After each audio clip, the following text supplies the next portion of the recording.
President-elect Donald Trump shared on his Truth Social, "We love you, Lakin, and our hearts will always be with you. It's time to secure our border and remove these criminals and thugs from our country so nothing like this can happen again." With us, David Drucker, senior writer for The Dispatch, and Mica Soellner, congressional reporter for Punchbowl News. There's David's book, In the Trump's Shadow. David, that's where we start. No issue through the entire 10 years of Donald Trump has signified sort of the Trump understanding of the American psyche like the immigration issue. Will how they deal with immigration January 20th, 2025 be different than January 20th, 2017? Well, according to Trump, if you watched him during the campaign, he said he would be more aggressive.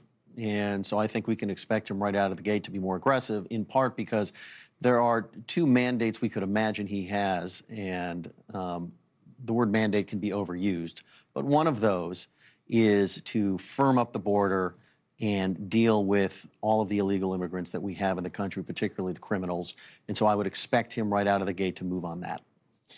Mica, from the Capitol Hill perspective, we know all Republicans are on board on this.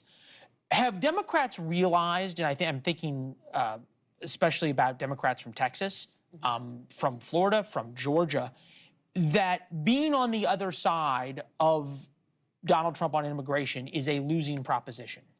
Yeah, absolutely. Democrats know that this was a completely losing issue for them, and they're trying to really toe a fine line here because they can't reject their own base and some of the activist wing of their own party who don't want them to go too far. But if you look at some of these... The activist wing of the Democratic Party don't want anybody thrown out, right? They think everybody should stay. That's right. Okay.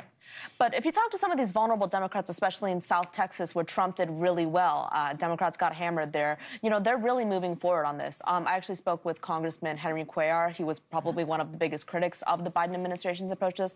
He actually requested a meeting with Tom Homan, Trump's incoming border czar. So I think that's telling you maybe people might follow his lead there. There's been a lot of discussion on what mass deportations mean. It seems as though if you're talking about getting out millions of Americans, it would start with people who have been convicted of serious crimes and people who already have, more than 1 million people, already have their final deportation orders but have not left. The discussion has been whether or not to use the U.S. military in one way or another to do that. Rand Paul, senator of Kentucky, Republican, had some thoughts on that. Take a listen.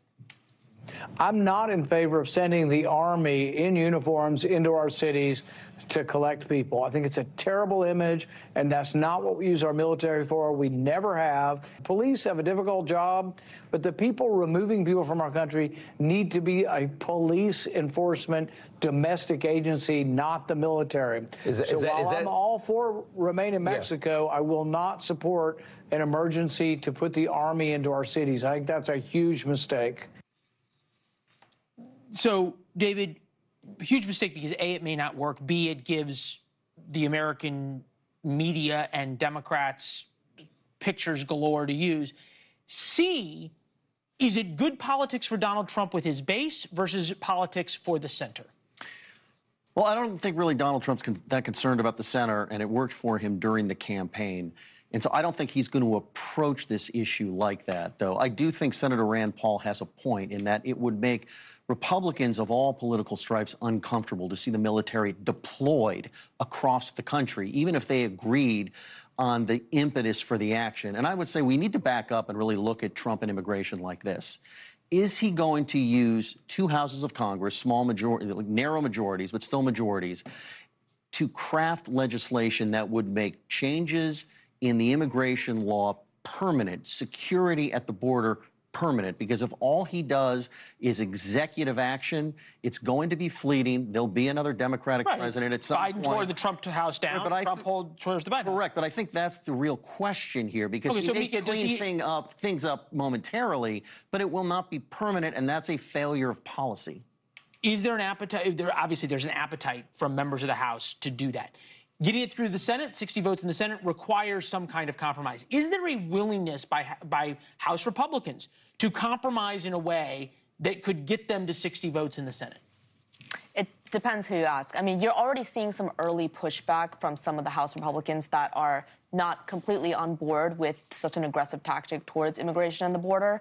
So you're going to have some problems in the House, but you're going to have more problems in the Senate, where there's going to be vulnerable Republicans up for re-election, and they have to think about that, which means at times they're going to have to say no to Trump's agenda. Thanks for watching. Go to joinnn.com to find NewsNation on your television provider. And don't forget to click the red subscribe button below to get more of NewsNation's fact-driven, unbiased coverage.